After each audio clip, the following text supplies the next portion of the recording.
Today, we are digging into one specific variety with a very interesting story. It is the Facussa cucumber. And if somebody hears this story and wants to grow this out, they can get the seed right off your website, cucumbershop.com. But what makes this variety so interesting? First, I'll give a little description of what this thing's. If you've ever seen an Armenian cucumber that's striped, it's similar to that, or a light Armenian is similar to that, but it's somewhere in between. It's this light, slender snake melon that has these kind of bands of dark splotching along the length of the fruit. It's still grown in and around this little town called Carloforte on the island of San Pietro in Sardinia, Italy. So it's way out there in the middle of nowhere. So it was brought from Tunisia by some indigenous sailors. And once you get them growing, they produce this continuous harvest of these long, beautiful fruit that are, you eat these fruit like cucumbers, even though they're melons. So sometime after 1500, after sailors had colonized the island of Sardinia, they brought over this group of Tunisians from Africa. So, along with other things, these Tunisians brought with them the seeds of this long striped cucumber that they called bagus or fakus, which in Arabic roughly translates to cucumber. So, while the cucumber was favored by the residents of Sardinia, the Tunisians were not. Over time, there was some conflict between the Sardinians and the Tunisians, which resulted in the latter being forced back to their African homeland. So, unlike the Tunisian inhabitants, what was not sent back was their cucumber. So, now in the hands of the Italians, the name of the snake melon was Italianized to Facussa.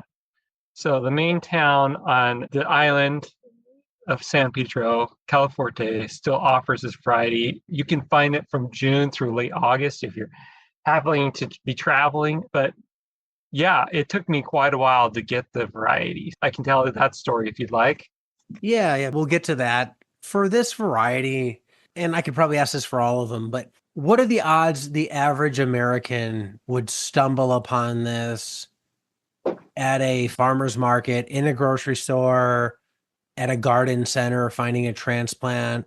Like, just to put the rarity or uniqueness of it into perspective. Yeah, you would not. Before I was able to get seed, it was just to put this in perspective. In Italy, if you're not in southern Italy, you hardly even know about what they call tortorello or snake melons. You probably often don't even know about much about the caracello cucumbers.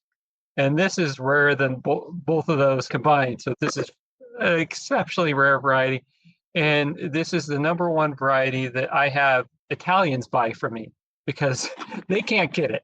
And so I'm selling this to Italians because they're like, oh, I can't get this anywhere. But this guy in America, he sells it. So yeah. That's really interesting. How did you end up coming about this, being so isolated out there in the middle of the Mediterranean?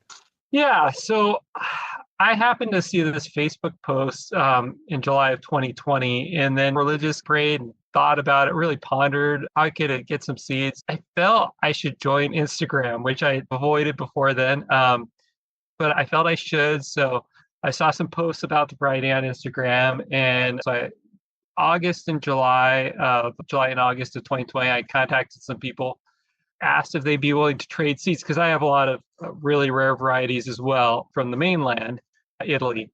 So either they wouldn't respond or they completely refused. But yeah, some of the people were really protective. But I eventually came along this guy, Gianluca, and he had these posts back in 2017, 2018. I was like, oh, this is a long shot. I asked him, say, do you happen to have any seeds? I had these really rare carousel varieties. And he's, oh yeah, I'd be interested in some of those. And yes, I've got some seeds. We negotiated through a friend because I'm in the United States, I don't want to be like first, hey, I'm in the United States. I'm like translating everything into Italian and doing everything in Italian with him.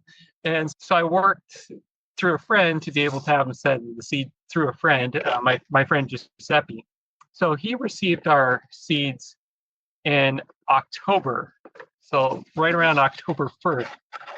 And he said, okay, I'll send the seeds pretty soon. My friend Giuseppe and we spent the next 78 days waiting, hoping, just so I offered from the first time I offered to trade seeds with Gianluca. I just kept up this dialogue, kept up this friendship, and my friend Giuseppe, oh, I don't think we're gonna get these. He was like, oh, this guy's just he's just pulling our leg or whatever. I'm like, oh, I seen he's put on he has pictures of him. He's got the seed. I know it. I know this is gonna work out, but I felt pretty good about it. The seeds finally arrived on December 18th.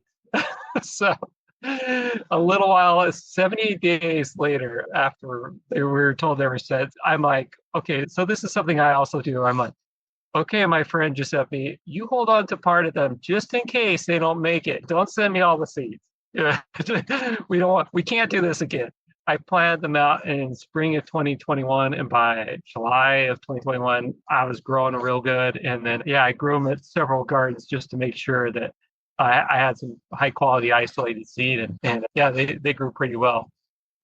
It's interesting. I was talking to my kids about this idea, not necessarily seeds, but how open the world has became. And if you just go back 100 years, the deepest, darkest parts of Africa and the Amazon would be totally mysterious. And you could say that there was dinosaurs living there and Yeah, people would believe it.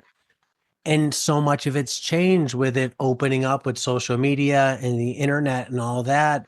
Yet there still is all these little pockets of niche exploration of those are the dinosaurs on that island. These are the cucumber dinosaurs. They're only being grown there, and the people there know about it, and they're not telling anybody, and they're not letting them out. And then somebody finds wind and gets them out into the world. And I think there's something really intriguing and interesting about doing that and unlocking the genetics to now proliferate around the world on that for yeah, people. and there's some Italians that maybe go over there, or even regular people go over there, and they're like, oh, I had this incredible variety, this incredible thing. I was over in this little town and found it, and they probably would never see it again.